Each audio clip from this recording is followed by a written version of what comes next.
Well, hey there, friends. I'm your host, Penny, and this is Criminally Nerdy.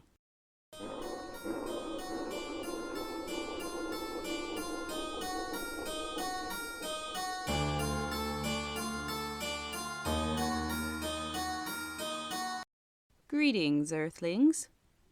How have you guys been? I hope everyone had a fun and safe last 4th of July celebration. Kidding. Kinda. I also hope no one had any issues with Hurricane Beryl. Daryl, meet Beryl! Sorry, I can always take it back to the office. Always. I have been far busier than I'd like to be, and for that, I'm sorry for not getting this episode out to you all last week. Bad llama! With the hustle and bustle of life, I decided that it was better to wait a week rather than to rush it and give you a subpar episode. Time is a fickle mistress. In podcast world, I wanted to give a shout out to Marianne. We'll always have Cancun, Marianne. I also wanted to give a shout out to Harvey. We'll always have our long, hot walk to the Pride Festival, Harvey. But really, thank you both so much for your support and kind words. And thank you to everyone who takes the time to listen. It legitimately means the world to me. Insert heart emoji. Otherwise, we're moving right along over here. Of course, my goal, as always, is to get to the point where I'm able to bring you guys content on a regular basis. To do that, our darling little podcast has to keep growing. Growing means I need your help, my loves. If you haven't yet, please subscribe, drop a 5-star, and if you're able, please write a few words in a review. The reviews help the algorithms inside of the different podcast apps be more likely to recognize the show and recommend it to others listening to things that are similar. And as always, please keep telling your other true crime loving nerds about the show. The more people listening, the more opportunities we'll have to hang out. And if you've learned nothing else about me, you should know by now that I would always rather be hanging out with you beauties, talking about all things nerdy and murdery. I also wanted to say, since some of you noticed that there was no bonus episode, that unfortunately putting 2 episodes out on the same day is not something my fickle mistress will allow at this point. Trust me, I've tried. But again, I don't want to put out an episode that's been half-assed. As with everything in life, I do it with my whole ass or I don't do it at all. So in the future, if the first falls on a Monday, I probably won't be doing a bonus so that I can ensure each story gets the attention it deserves.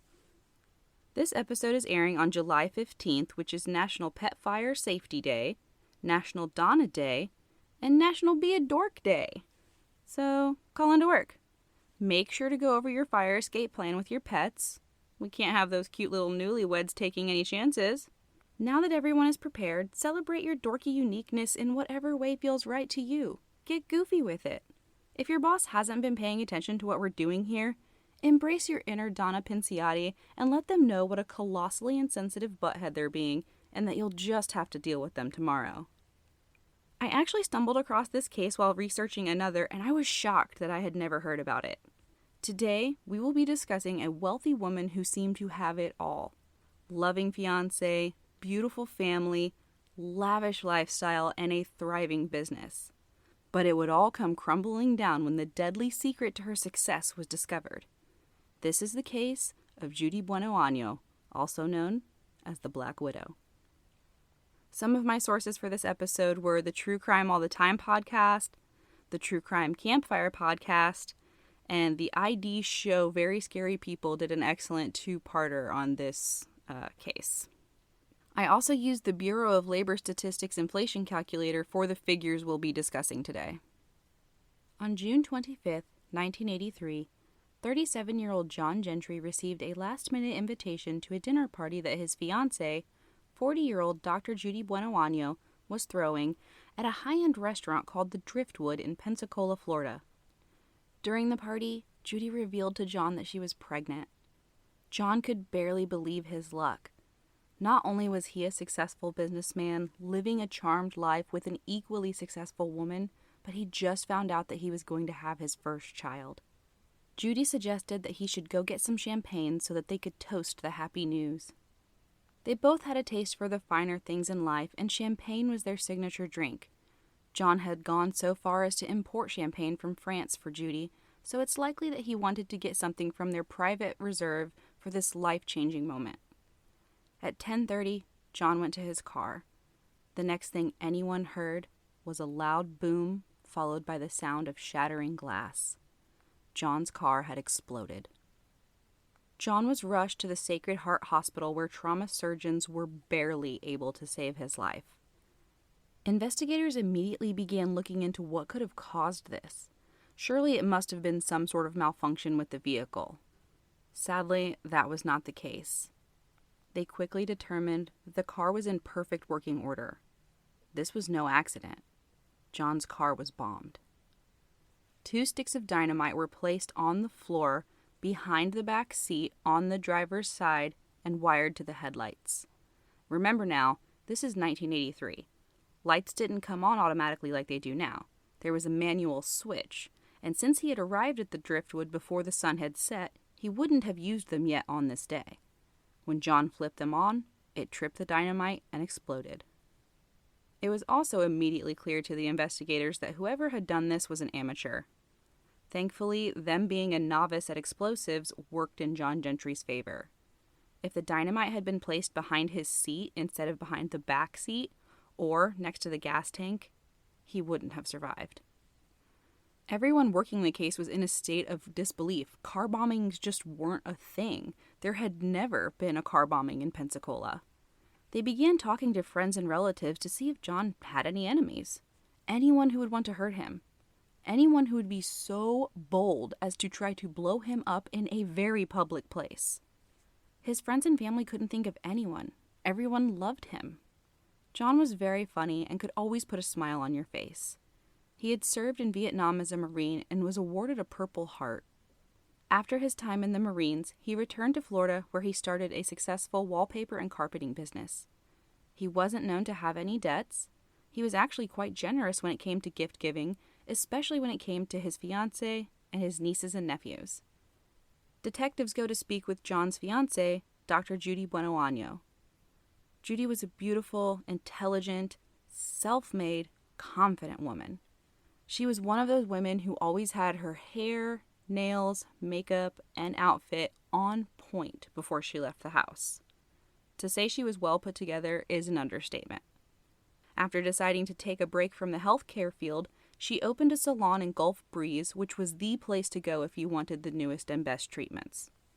She told investigators that the only person she could think of was a woman in Alabama that John had recently had a minor business dispute with, but that was it. From everything they were hearing, it seemed as though no one had motive to attempt to kill John. They were utterly baffled. That is, until John woke up.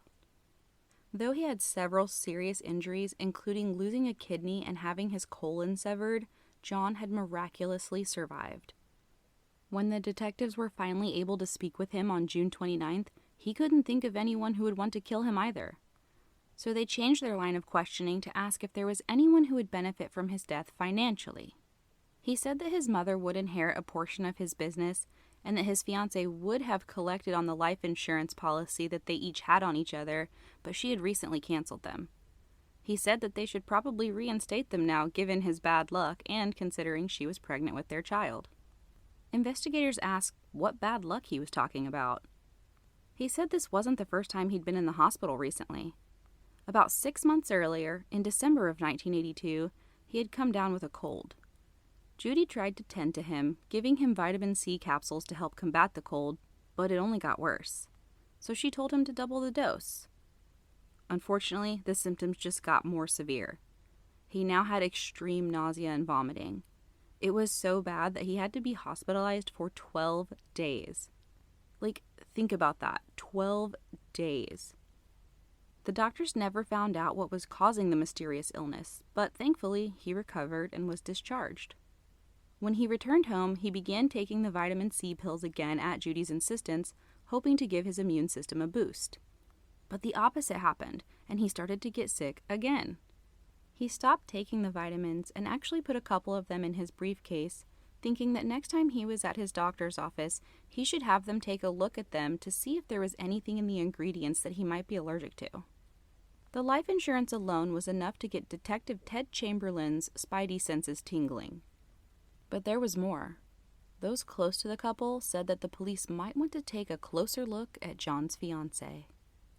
On the surface, Dr. Judy Buenoaño was a woman who had overcome a life marred by tragedy and come out on top. She had lost her first husband to cancer shortly after he returned from a tour in Vietnam, leaving her with 3 young children. Their home was destroyed in a house fire not even a year after his death. Later, her long-term boyfriend passed away at only 38 years old of a mysterious illness believed to be linked to alcohol abuse. And then there was her firstborn son, Michael, who died in a military training accident at the age of only 19, just 3 years prior. Through it all, Judy persevered. She was a well-respected member of the community, she had doctorates in multiple disciplines, and she ran the most successful beauty parlor in town. However, when they dug a little deeper, they found a much more sinister side to her story. Judy Buenoaño was born Judias Anna Lou Welty on April 4, 1943, in Quanah, Texas. She was the third of 4 children born to her father, Jesse Welty, a farm worker, and her mother. Some sources say her name was Mary Lou, others say it was also Judias, and she was a homemaker. Her mother died of tuberculosis when she was only 4 years old. She and her younger brother Robert were sent to live with their grandparents, while her older 2 siblings were put up for adoption. When she was 10, her father had remarried, so she and her brother went to live with their father, new stepmother, and stepbrothers in Roswell, New Mexico. Area 51. Instead of the happy reunion she had surely dreamt of, Judy was met with severe abuse. She was beaten, had lit cigarettes put out on her skin, starved, and forced to do hard labor around the house. At the age of 14, she snapped. She threw scalding hot grease on her 2 stepbrothers and then proceeded to basically beat the hell out of her father and stepmother. And I can't give her shit here. This poor child had faced constant abuse for 4 years. You can only push someone so far, so though violence is never the answer, I can see why she probably felt like this was her only option. Judy was given 60 days in jail for the assault. When her sentence was up, the judge asked if she wanted to go home, and she said no. She would rather go to reform school. The judge agreed, and she was sent to the all-girls Foothills High School in Albuquerque, New Mexico. While there, she would tell others tall tales about being the great-great-granddaughter of Geronimo and that her mother was a member of the Mesquite Apache tribe. She graduated at the age of 16 in 1959 and never spoke to her family again. When asked about her younger brother, she once said, quote, "I wouldn't spit down his throat if his guts were on fire." Yikes. After graduating, she moved back to Roswell, where she worked as a nurse's aide under the name Anna Schultz. She got pregnant and gave birth at the age of 17 to her first son, Michael, on March 30th, 1961. She never said who the father was. This was a little rough because, of course, having a child out of wedlock at that time was looked down upon by many. There was one person it didn't bother one bit. While working as a waitress in Texas, Judy met a handsome 27-year-old Air Force serviceman by the name of James Goodyear in late 1961. The two quickly fell in love and were married on January 21st, 1962.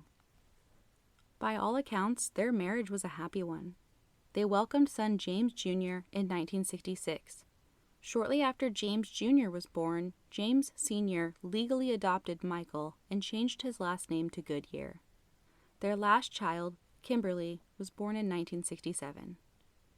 Shortly after Kimberly was born, James was relocated to the McCoy Air Force Base, so the family moved to Orlando, Florida. Disney wouldn't call Orlando home until 1971, so it was a relatively quiet town at this time. McCoy Air Force Base, which would eventually become what is now the Orlando International Airport, was the largest employer in the area. Since the population was largely made of families, Judy saw that there was a need and decided to capitalize on it by opening the Conway Acres Child Care Center in 1968. She listed James as a co-owner of the business, but he was still an active serviceman, so he had little if anything to do with the day-to-day operations. Judy was the brains of the business, and she was the one with the entrepreneurial aspirations. James was deployed to Vietnam in 1970. While he was gone, Judy got lonely. She began having an affair with a car salesman named Bob Crawford. However, she told friends that she broke things off with Bob before her husband came home. James returned in the late spring, early summer of 1971. He returned unscathed and healthy according to the mandatory physicals he took before leaving Vietnam and upon returning to the United States. Things in the Goodyear home seemed happier than ever. The children were excited to have him back, and Judy was too. She doted on him, making sure he had 3 home-cooked meals a day, all while caring for the children, doing all of the housework, and running her business. About 3 months after his return, on August 26, 1971, James started to get sick. Very sick. Over the next 2 weeks, he was vomiting violently, disoriented, and even hallucinating. He was grabbing at the blankets, saying that there were rabbits on the bed and he needed to catch them. Judy did her best to tend to him. When he wouldn't eat, she would make sure that he got enough to drink, knowing that it was especially important to stay hydrated when you're sick. Even with her attentiveness, James's condition did not improve. Judy was hesitant to take him to the hospital for some reason. When he was finally admitted to the U.S. Naval Hospital, doctors were stumped. They could not determine what was causing his illness, but they did their best to treat him. Unfortunately, he did not respond to their efforts, and on September 15, 1971, Sergeant James Goodyear died at the age of 37. His official cause of death was listed as cardiovascular collapse and renal failure. After his death, sometimes Judy would say that while in Vietnam, he had gotten addicted to drugs. When he returned, the Army had given him some sort of antidote to cure his drug addiction, and he had an allergic reaction to it. Like, what drug is this? Other times, she would say that James had died of exposure to Agent Blue, which contained high levels of arsenic. Whatever had been the cause of James's death, Judy was distraught. She was so distraught that at his funeral, she was sobbing, hanging on to those who offered her a comforting hug, and at one point became so consumed with grief that she collapsed on the floor of the church and needed to be escorted out. Thankfully, someone came to her aid. She was escorted out of the church and into the car on the arm of a man who she had introduced to everyone as her business associate. A man named Bob Crawford. Gosh, what a nice guy. Judy waited a whopping 5 days before cashing in the 3 life insurance policies James had. The policies, combined with his veterans' benefits, totaled $85,000. Just a couple of months later, Judy suffered another crushing blow when her house caught fire, resulting in a $90,000 insurance payout. By the end of 1971, between the death of her husband and the loss of her home, she had received $175,000 in insurance benefits. Today, that would be over $1.3 million. With cash in hand, Judy bid Bob adieu and relocated to Pensacola, Florida with her 3 children in 1972. She didn't spare a dime on her new home, new car, or the designer clothes and jewelry that she paraded around in. That same year, she met 33-year-old Bobby Joe Morris through a friend of hers who Bobby was dating at the time. Bobby was a successful, handsome man from Brewton, Alabama. Before long, the two started dating. After 6 months, they moved in together in a wealthy, old money neighborhood, whatever the fuck that means. Judy stood out in the neighborhood, seen as loud and brash, often saying things she shouldn't. Like when her neighbor mentioned that she was having trouble in her marriage. Judy told her that she could understand because she dealt with the same thing in her first marriage. She then advised her neighbor that it was a pretty easy problem to fix. Obviously thinking that Judy meant they should get divorced, the neighbor was shocked when Judy said, "Don't get divorced. Take out life insurance on him and then poison him. Problem solved." Oh, Judy, you jokester.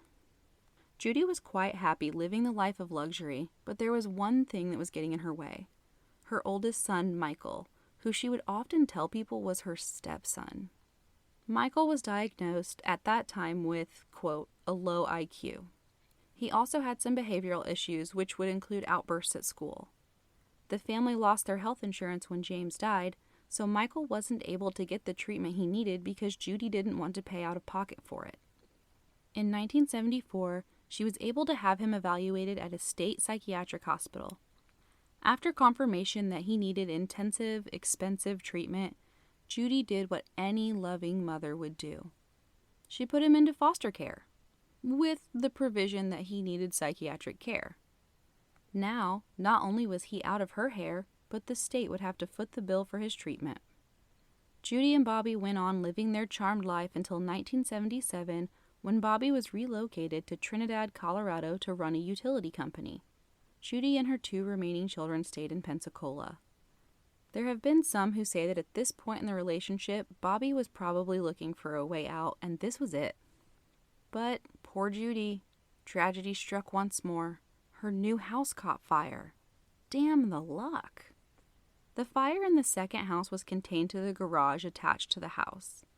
Fire investigators noted that smoke hadn't even entered the main house, yet out of a second-story window, there were 2 sheets tied together as if someone had used them to climb down and escape a burning home. A home that wasn't burning. From the photos I saw, there was no damage to the exterior either. No warped sills, no siding that had been imprinted or dented by bodies hurrying down a makeshift sheet ladder. It looked very staged, but they couldn't find any evidence, so yet again, Judy got an insurance payout. I couldn't find out how much, but whatever the figure shook out to be, it was enough for her to get Michael out of foster care using the alias Judy Morris and take her 3 children to Colorado to move in with Bobby. Even if he had wanted to distance himself from Judy, there was no way he could have said no to a woman and her 3 children who just lost their home. While Bobby was busy overseeing the operations of the utility company, Judy got a job as a nurse's aide. Things seemed to be going just fine until Bobby got sick. He was vomiting, hallucinating, and in incredible amounts of pain. The pain was so intense that once he was taken to the hospital on January 4th, 1978, they had to tie him to the bed to keep him from thrashing. After some time in the hospital, Bobby started to get better. This happened to be the same hospital where Judy worked and was well liked by her colleagues. Judy explained to doctors that Bobby was a heavy drinker. So heavy that he drank 1/5 of vodka and 2 cases of beer per day. I mean, damn. 'Cause, side note, I couldn't drink 1 case of beer in a day and be successful at anything other than hugging the toilet and hating myself.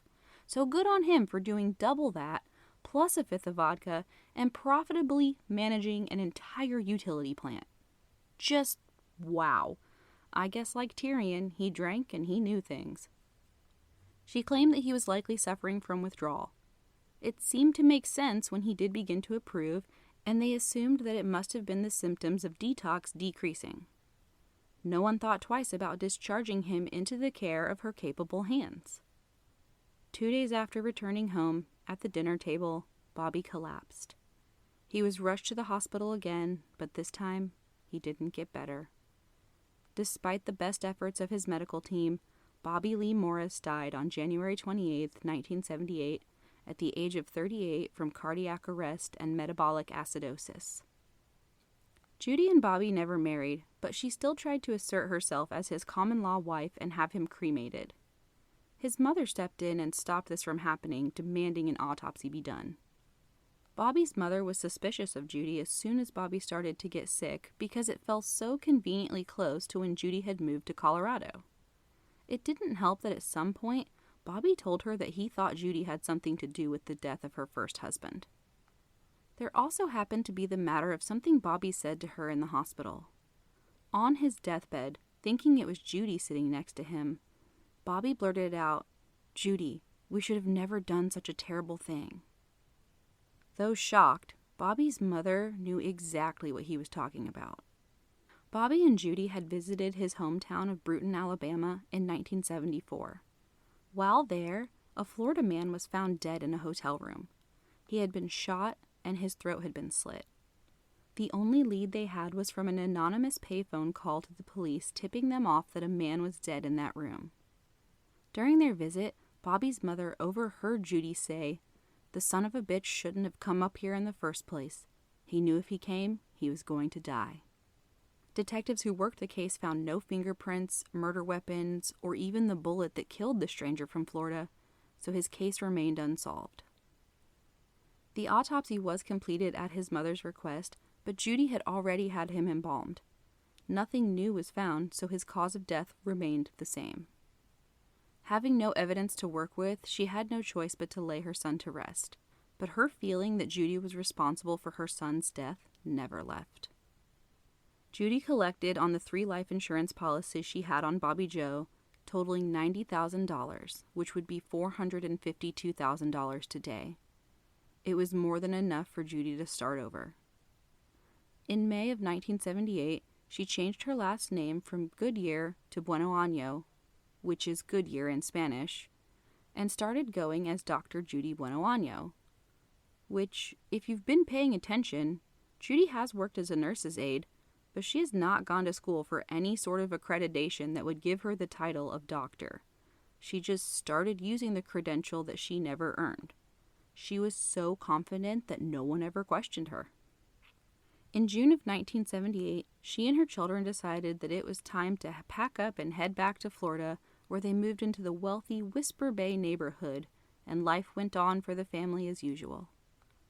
Along with their new home, Judy bought another new car and still spared no expense when it came to her looks. She made friends with her neighbor Pam Hill. Pam recalls seeing Michael many times.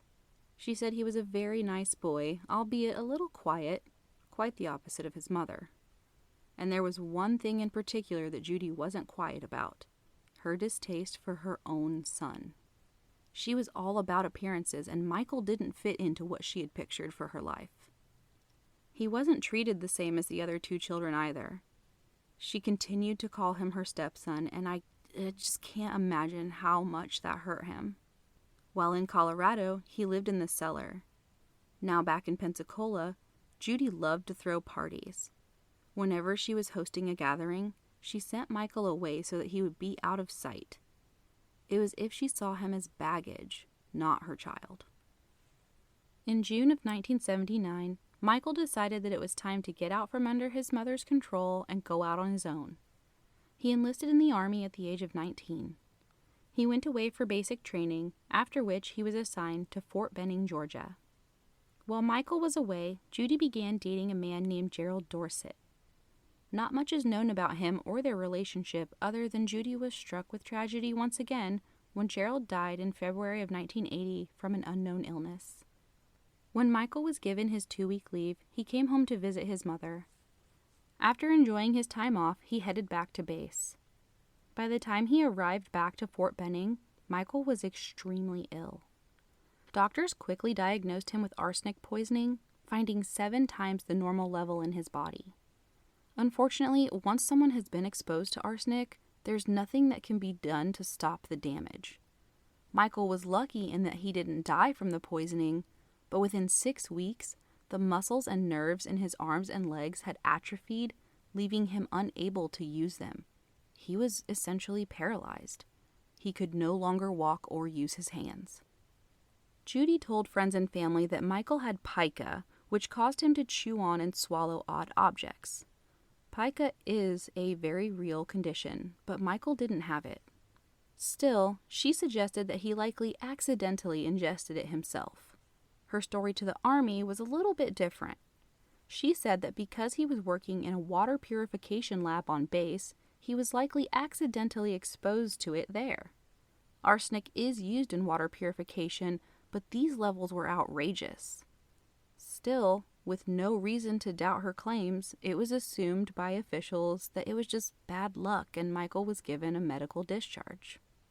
He underwent 3 months of physical therapy at Walter Reed Hospital before being transferred to a long-term physical therapy and occupational rehabilitation center in Tampa. He was treated for what they called profound heavy metal neuropathy. Because of the degeneration of his nerves and muscles, he was fitted with metal braces for his arms and legs that weighed between 60 and 65 pounds. Doctors made sure to warn Michael that he should not go out on the water because due to the loss of the use of his arms and legs, he could no longer swim. Not to mention that the heavy braces would act as an anchor attached to his body. But, knowing it was Florida and that people liked to be on the water, they said that if he were to go out, he would need to take extra precautions to ensure his safety. Judy picked Michael up from the Tampa facility on May 12, 1980, after advising that she had made $40,000, roughly $153,000 today, in renovations to her home to make it accessible for him. There wasn't much more they could do for him at this point, so they agreed that since the home was now handicap accessible and they were releasing him into the care of his mother, a doctor, that it was safe for him to go home. Like, really, no one checked credentials. Okay, I'm Captain James T. Kirk. So, naturally, the next day, on March 13th, 1980, Judy decided that they needed to take a family canoe trip. Judy took her 3 children to a river near Milton, Florida. They sat a lawn chair in the middle of the canoe and tied it down with a rope. Sounds super secure. Like, have you never been canoeing? Do you not know that they are prone to tipping if they are even slightly off balance? She must have skipped common sense class in imaginary medical school. Michael was given a ski belt to wear, which I had to look up. It is a flotation device that wraps around your waist, and apparently a lot of people do prefer them over life jackets because they aren't as cumbersome and they give you a better range of motion. Sometime between 10:30 and 11 o'clock in the morning, they decided that since the current was slow, it was safe to go out for a while. James Jr., Michael, and Judy took the boat upriver to fish, while Kimberly stayed back on the shore. Judy gives 3 different accounts of what happens next. In one statement, she says that a snake fell into the canoe and that in the commotion, the canoe tipped over. In another statement, she said that the canoe hit something in the water and capsized. And one more for good measure, she said that they were fishing and someone's hook got caught in a branch, and while trying to yank it out, they all toppled into the water. All of her statements include the fact that the current was so strong that it swept them away when they fell in. Whatever the case, when they all went into the water, James Jr. was knocked unconscious. Judy said she found him floating face down and that she pulled him to the shore where she resuscitated him. How heroic. Michael, tragically, was nowhere to be found. This time, though, there was a witness. Ricky Hicks had gone fishing the same day between 2 and 2:30 in the afternoon. He said that he saw Judy and James Jr. in the water and that he was the one who pulled them out. He says that they were right next to the debris from the accident, with the overturned canoe, cooler, and other items bobbing in the water. He confirmed that the current was very slow that day. Judy told Ricky that she had, quote, lost the other boy after a snake fell into the canoe. She then told him that it was useless to look for Michael. Okay, what? What? Are you fucking kidding me? You would have to drag me out of that water kicking and screaming. I don't care if you think the worst has happened. If your baby is in there, you are going to move heaven and earth to find them. The police are called, and when they arrive, Judy takes a break from sitting in the sand, drinking a beer, to break out into her hysterics again. She rattles off one of her versions of events to first responders, making sure to let them know she's a doctor, and dive teams got underway.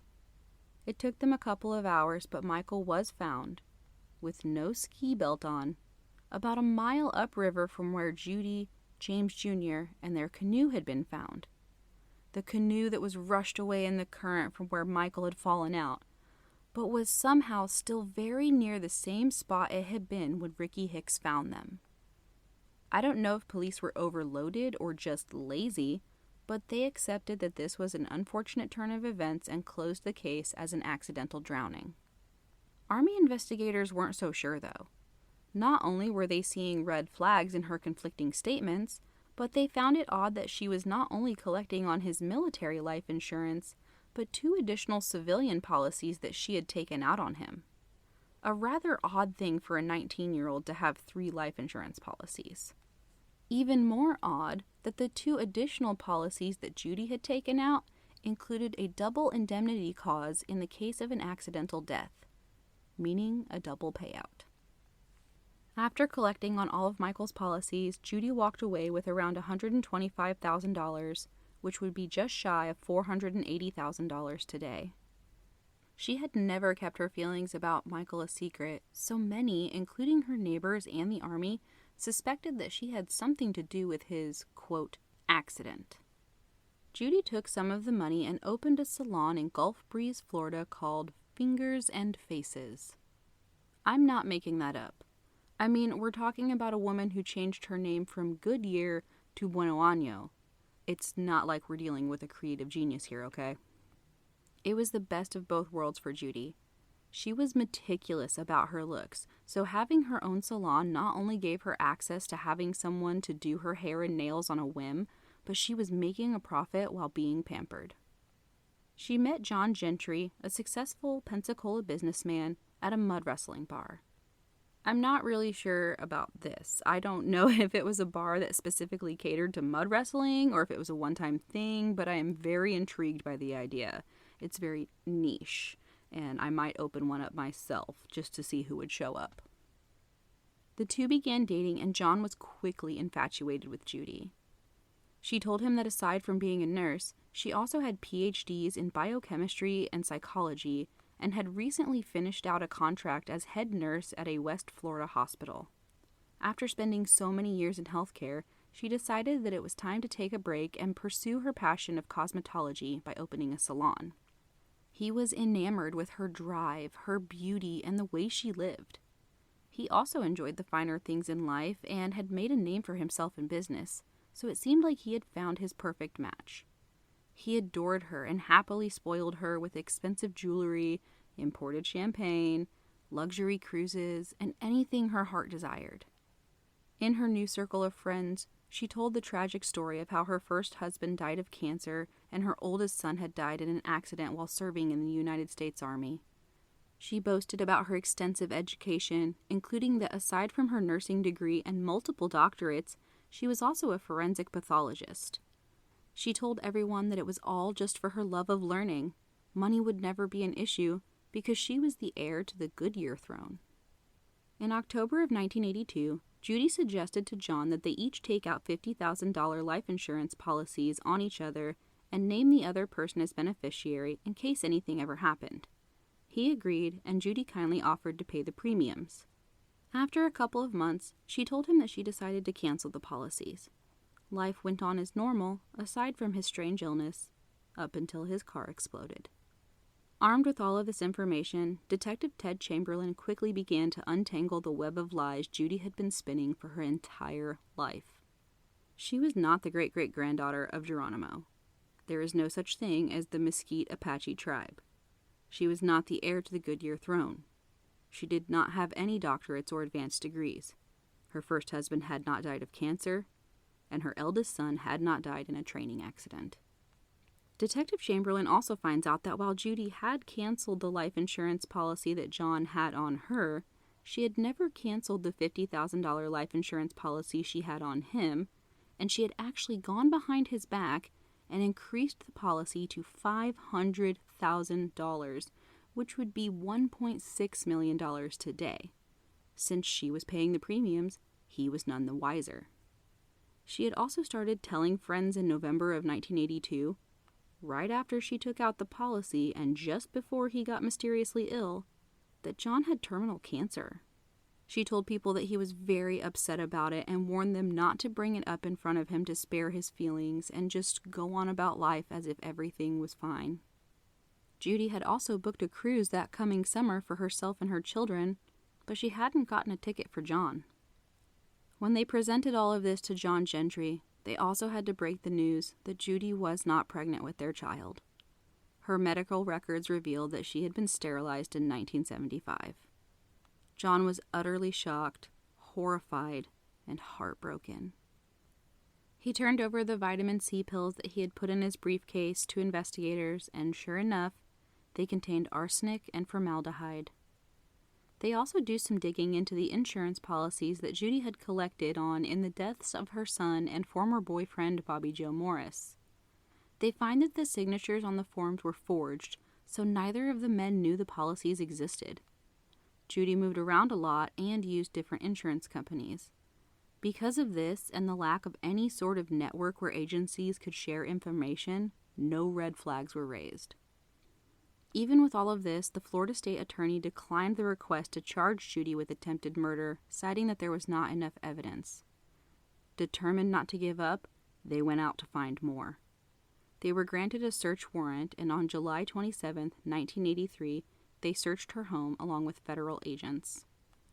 During the search, they found a spool of wire and tape in Judy's bedroom that matched the bomb used on John Gentry's car. They also found a very large collection of books about poison. Judy was arrested for attempted murder. She immediately posted bail, but investigators were far from done with her. In mid-August of 1983, they were able to trace the sale of dynamite back to a friend of Judy's in Alabama, which would be used in her attempted murder trial. But before that trial would even arrive, Judy was arrested for the first-degree murder of her son, Michael Goodyear. Detective Chamberlain had worked with the Army and found that they were suspicious of Judy from the moment he died. After gathering all of the evidence, they were able to forensically prove that Michael had been poisoned by arsenic while on leave and home with Judy. When her attempt to kill him with arsenic failed and only left him paralyzed, she took an alternate route and drowned him. Her son. She was arrested on January 11, 1984. During this arrest, Judy sobbed and made a big show of everything, screaming and even faking convulsions before being placed in a police car. Like, where did you think that was going to get you, Judy? After her second arrest, news began to spread about the suspected murders, attempted murder, arson, and insurance fraud. The media quickly dubbed her the Black Widow. Her trial for Michael's murder took place on March 22, 1984. Along with the mountain of evidence, Judy's former neighbor testified that Judy was embarrassed of Michael. She was overly affectionate with the other two children while being cold and distant towards Michael. Her daughter Kimberly testified in her mother's defense, but she slipped up when she admitted that during an argument with her mother, she said something to the effect of, "Just like you killed Michael." Kimberly's boyfriend testified for the prosecution, saying that Kimberly had told him that her mother drowned Michael for the insurance money. Judy was found guilty of first-degree murder, grand theft, and insurance fraud on April 1, 1984. She was sentenced to life in prison without the possibility of parole for 25 years. But wait, there's more. Her second trial took place on October 15, 1984, for the 2 counts of attempted murder of John Gentry, one for the poisoning, one for the bombing. The trial was so cut and dry that it only lasted for 3 days before she was found guilty and sentenced to an additional 12 years. Oh, and I think I forgot to mention, her first husband, James Goodyear, was exhumed in 1984. Since he had been buried for so long, they didn't have very high hopes of finding much. He should have been a skeleton. But when they opened his casket, they found a surprisingly well-preserved body. See, here's the thing. Arsenic has no taste or smell, so if someone were to ingest it, they wouldn't know it until it's too late. It is not something that is run on a typical toxicology report. If you suspect someone has died of arsenic poisoning or many other types of poison, you have to go looking for it, which doctors never did because Judy always had the perfect explanation as to why the people around her were falling ill. It would have been the perfect poison, except it is also an embalming agent. It halts decomposition. So the body of James Goodyear held all the evidence they needed, and Judy handed it to them when she handed her husband that poison. Her first-degree murder trial for James Goodyear began on October 22, 1984. Again, aside from the overwhelming evidence, there was testimony. A former friend, Mary Owens, testified that Judy confessed to her to killing her husband. She also told Mary that if she ever wanted to poison someone, she could get arsenic at the grocery store and even told her where to find it. She told Mary that she would need a strong stomach to do it because the process is slow and painful. Objection, Your Honor. I need to know what led to this conversation. And to be so goddamn cold that you admit that it is slow and painful and you proceed to do it repeatedly. And to your son, get fucked, you horrible, evil bitch. Judy maintained her innocence, saying that all of these tragic deaths were just bad luck. In his closing argument, the prosecutor told the jury that these poor victims did have bad luck. He then turned, pointed at Judy, and said, quote, "There sits their bad luck." Her trial lasted 9 days, and in the end, the jury agreed with my sentiments and found Judy Buenoaño guilty on November 16, 1985. 10 days later, her sentence was handed down. She was sentenced to death. Her execution was scheduled for March 30th, 1998. She cried, saying that she had never killed anyone and begged for mercy, but the judge was having about as much mercy for her as she had for her victims. As she was being escorted out of the courtroom, Detective Chamberlain locked eyes with her, waved, and said, "Ta-ta." Judy became so enraged that she tried to go over the railing to attack him. And in that moment, she confirmed for everyone exactly who she was. Judy spent 13 years on death row. She made multiple appeals, bragging to other inmates that the state of Florida would never execute her. She said that her trials were nothing more than a witch hunt and that she would someday make a fortune writing a book telling her side of the story. She never wrote that book. Her final appeal was rejected on March 29, 1998. For her last meal, Judy ate steamed broccoli, asparagus, strawberries, tomato wedges, and hot tea with lemon. Way to go out with a bang, Buenoaño. When asked if she had any last words, she simply said, "No, sir." She was executed at the age of 54 on March 10, 1998, which in poetic justice would have been her son Michael's 37th birthday. She was the first woman to be executed in the state in 150 years. Since then, only one other woman has been executed in the state of Florida, Eileen Wuornos, in 2002, who you know we're going to talk about in a future episode. The bodies of Bobby Joe Morris and Gerald Dorsett were exhumed in 1984. Gerald's body showed high levels of arsenic poisoning. Bobby Joe's showed the same high levels of arsenic poisoning, which they were able to determine he had been exposed to over an extended period of time. In Bobby Joe's body, they also found high levels of thorazine. Gosh, I guess it wasn't all that drinking she claimed he did, that I don't think any human could do. Charges were never pursued in either case because Judy was already serving the maximum sentence. She is also still suspected of the death of the man in Alabama. Because of this case, insurance companies changed the way they operate. Now, whenever someone takes out a life insurance policy on someone else, that person is notified. Before her death, Judy expressed that she wanted to be remembered as a good mother. Let me stop you right fucking there. I'm no expert here, but I'm going to go out on a limb here and say that good mothers do not kill the man who stepped in to be a father to their child. Good mothers do not then try to kill their child. When they do not successfully kill their child and only paralyze them, good mothers do not decide that the best course of action is to then drown their child.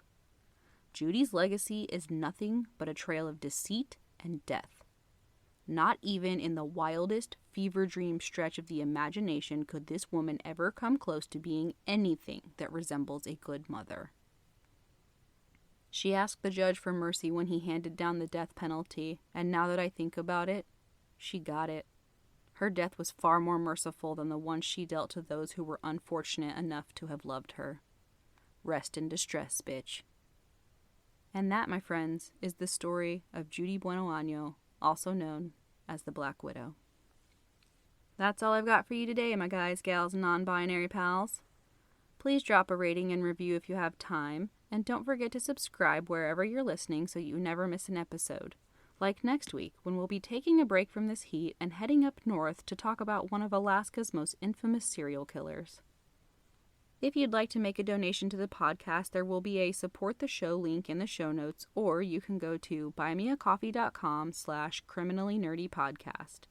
You can find me on Facebook, Instagram, and TikTok at Criminally Nerdy Podcast, Twitter, X, whatever, at Crime Nerd Pod, or shoot me an email anytime at criminallynerdypodcast@gmail.com. Till next time, keep it nerdy.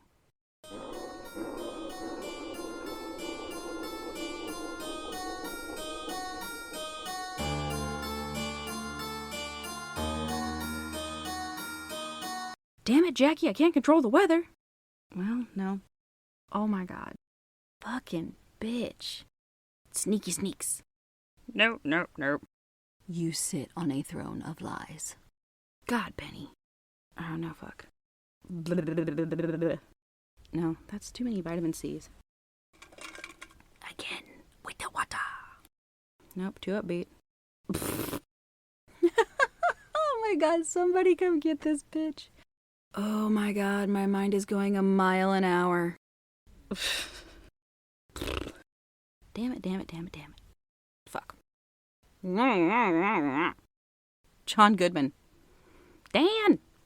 Rare. Taxi? God damn it. James Judy. Fuck. High school? Sheffer? Chicago? That's not where they live. Bailia? I cannot say that. Bitch, be gone. An extended period of fuck. The gym, or as I like to call it, the Institute of Things I Can't Do.